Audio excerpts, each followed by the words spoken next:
नमस्कार. सरकारी कर्मचारी या यूट्यूब चॅनलमध्ये आपलं खूप खूप स्वागत आहे. राज्य शासकीय कर्मचाऱ्यांना माहे फेब्रुवारी 2026 पेड इन मार्च वेतन बाबत जी.आर. निर्गमित. चला तर याबाबतची सविस्तर माहिती पुढीलप्रमाणे पाहूया. तत्पूर्वी चॅनलला सबस्क्राईब केलं नसेल तर चॅनलला सबस्क्राईब करायला विसरू नका.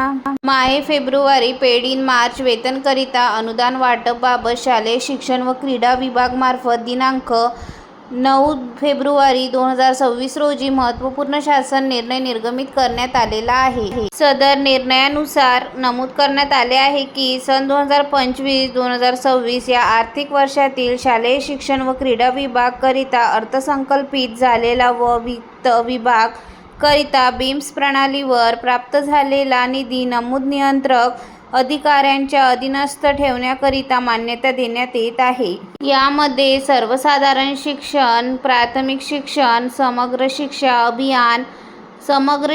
अभियान, अनुसूचित जातीसाठी विशेष घटक योजना, अनुसूचित जाती उपाययोजना, समग्र शिक्षा अभियान, सर्वसाधारण शिक्षण, प्राथमिक शिक्षण, अनुसूचित जातीसाठी उपयोजना, जनजाती क्षेत्र उपयोजना, जनजाती क्षेत्र उपयोजना, समग्र शिक्षा अभियान, केंद्र व राज्य हिस्सा इत्यादी लेखाशीर्षकानिहाय नियंत्रक अधिकाऱ्यांच्या अधीनस्थ निधीचे वाटप करण्यात आलेला आहे. सदरचा निधी हा ज्या प्रयोजनाकरिता अर्थसंकल्पित करण्यात आलेला आहे त्याच प्रयोजनाकरिता खर्ची टाकण्याचे निर्देश देण्यात आले आहेत. धन्यवाद.